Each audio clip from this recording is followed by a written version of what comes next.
மேலும் அல்லாஹு தஆலா அவனுடைய அருள்மறையாம் திருமறை குர்ஆனில் இன்னும் 2 கூட்டத்தாரை அல்லாஹ் சொல்கிறான்.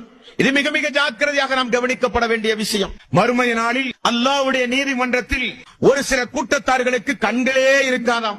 ஆனால் உலகத்தில் அவர்கள் கண் வழங்கப்பட்டவர்கள். உலகத்தில் எல்லாம் பார்த்து ரசித்தார்கள். விடிய விடிய டிவி பார்த்தார்கள், விடிய விடிய ஆபாச காட்சியை பார்த்தார்கள், விடிய விடிய அக்கிரமமான எல்லா சம்பவங்களையும் பார்த்தார்கள். அந்த கண் கொண்டு அல்லாஹ் தந்தானே இந்த கண், இதற்கும் மறுமையில் பதில் சொல்ல வேண்டும் என்கிற எண்ணம் இல்லாமல் அல்லாஹ் கொடுத்த அந்த கண்ணை இந்த உலகத்தை அனுபவிப்பதற்காக, ஆபாசத்தை அனுபவிப்பதற்காக, அல்லாஹ்வுக்கு விரோதமான அல்லாஹ் தடுத்த காரியத்தை பார்ப்பதற்காக துனியாவில் ரசித்தானே, அப்படிப்பட்ட ஒரு கூட்டம் மறுமை நாளில் குருடர்களாக ஒரு கூட்டம். 20வது அத்தியாயம் 124 125வது வசனம். وَمَنْ أَعْرَضَ عَنْ ذِكْرِي فَإِنَّ لَهُ مَعِيشَةً ضَنكًا وَنَحْشُرُهُ يَوْمَ الْقِيَامَةِ أَعْمَى. மறுமை நாளில் ஒரு சாரார் குருடர்களாக எழுப்பப்படுவார்கள். எழுப்பப்படும் பொழுது அவர்கள் எதற்காக வேண்டி அப்படி எழுப்பப்பட்டார்கள்? அல்லாஹ்வுடைய அத்தாட்சி அந்த கண் கொண்டு அவர்கள் பார்க்க தவறினார்கள். அல்லாஹ்வுடைய வேத வசனத்தை பார்த்து படிக்க அந்த கண்ணை அவர்கள் பயன்படுத்தவில்லை.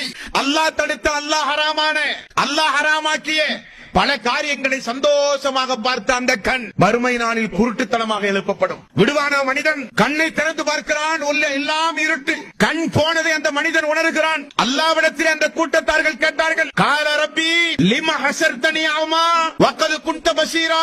உலகத்தில் நாங்கள் பார்த்து கொண்டிருந்தோமே யா அல்லாஹ், உலகத்தில் நாங்கள் பார்த்து கொண்டிருந்தோமே யா அல்லாஹ், எங்களுடைய கண்ணெல்லாம் இந்த நாளில் பறிபோனதே யா அல்லாஹ் என்று அல்லாஹ்விடத்திலே முறையிடுகிற ஒரு கூட்டம். அல்லாஹ் சொல்லுகிற பதில், கால கதாலிக அத்தத்துக ஆயாதுனா ஃபனஸீதஹா வகதாலிகல் யௌம துன்ஸா. ஆம், உலகத்தில் உனக்கு கண் வழங்கப்பட்டது, அதை கொண்டு என்னுடைய அத்தாட்சியை நீ பார்க்கவில்லை, எனது வேதத்தை நீ படிக்கவில்லை, என்னுடைய அத்தாட்சிகளை பார்த்து என் மீது உனக்கு எந்த வகையான ஒரு உணர்வும் உனக்கு வரவில்லை. ஆகவே அந்த கண் உனக்கு குருட்டுத்தனமாகத்தான் இருக்கும் என்று அல்லாஹ் சொல்லுவான். ஆகவே தான் சொல்லுகிறான், وَمَنْ أَعْرَضَ عَنْ ذِكْرِي فَإِنَّ لَهُ مَعِيشَةً ضَنكًا وَنَحْشُرُهُ يَوْمَ الْقِيَامَةِ أَعْمَى. யார் அல்லாஹ்வுடைய வேத வசனங்களை பார்த்து படித்து விளங்கி செயல்படாமல் இருக்கிறார்களோ அவர்களுக்கு அல்லாஹ் இம்மையிலும் மறுமையிலும் நெருக்கடியான வாழ்வை நான் கொடுப்பேன்.